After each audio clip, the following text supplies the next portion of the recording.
Op 4 November 2021 het ek nie ver van hier af nie in hierdie bos 'n program gemaak met die titel Wie is God? 'n Paar weke later was ek in 'n motorongeluk en dit was asof die Here my gekonfronteer het en vir my gevra het, wie is God? Wie is in beheer van jou lewe? Is jy die koning van jou eie lewe of is God jou God?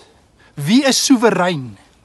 Is ek soewerein of is God soewerein? En die Here het my gekonfronteer en my lewe verander en 'n roeping vir my gegee wat ek vir jare beveg het.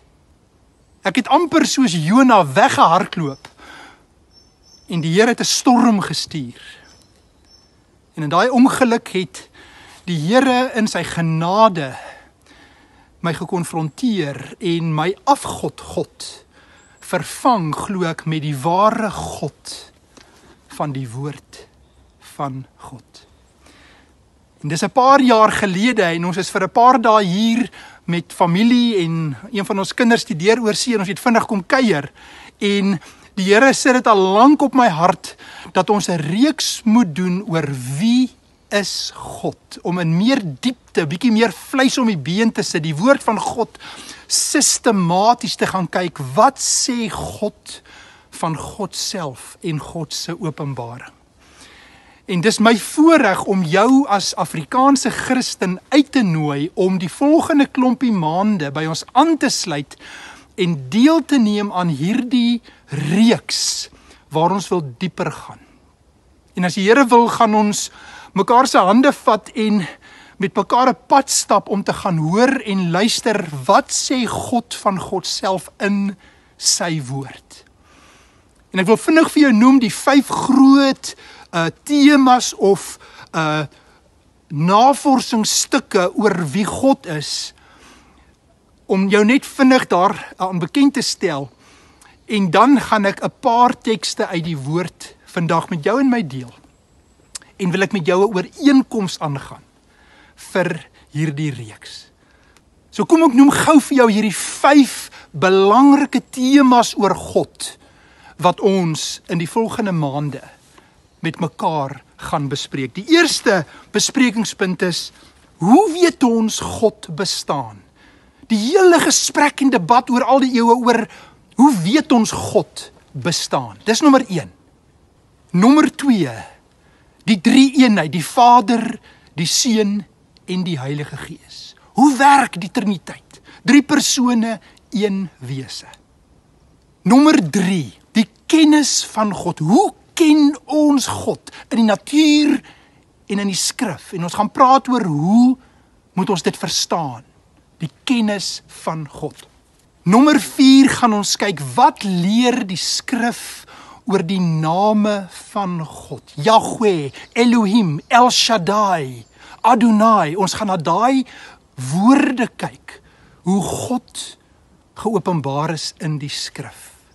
En dan nommer 5, een van die besprekingspunte wat so na in my hart is, die eienskappe van God. God is liefde en genade, maar God is ook heilig en geregtigheid. Hoe pas dit alles in mekaar? En dan sal ons dit alles, as die Here wil, ook afsluit met die woord, om mekaar uit te daag en aan te spoor.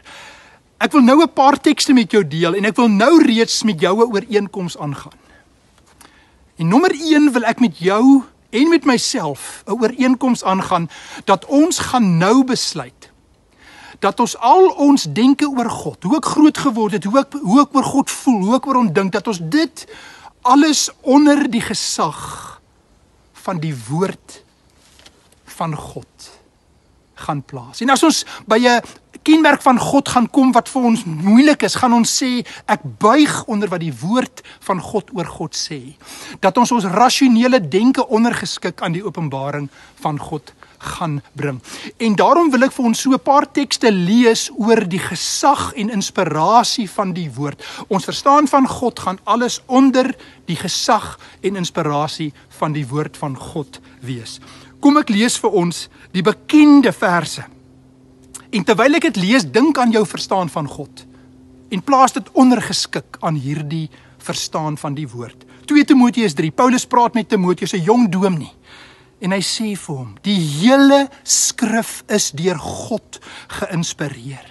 En het groot waarde om in die waarheid te onderrig, dwalinge te bestry, verkeerdhede reg te stel, en 'n regte lewenswyse te kweek, sodat die man wat in diens van God staan, volkome voorberei en toegerus sal wees vir elke goeie werk. Dan vat ek ons na Paulus, waar hy praat van die wysheid van die wêreld, die afgode van die wêreld en die wysheid van God. 1 Korintiërs hoofstuk 2. Wat ons verkondig is die wysheid van God, die verborge waarheid wat bedek was en wat God van ewigheid af vir ons voorbestem het tot ons ewige heerlikheid.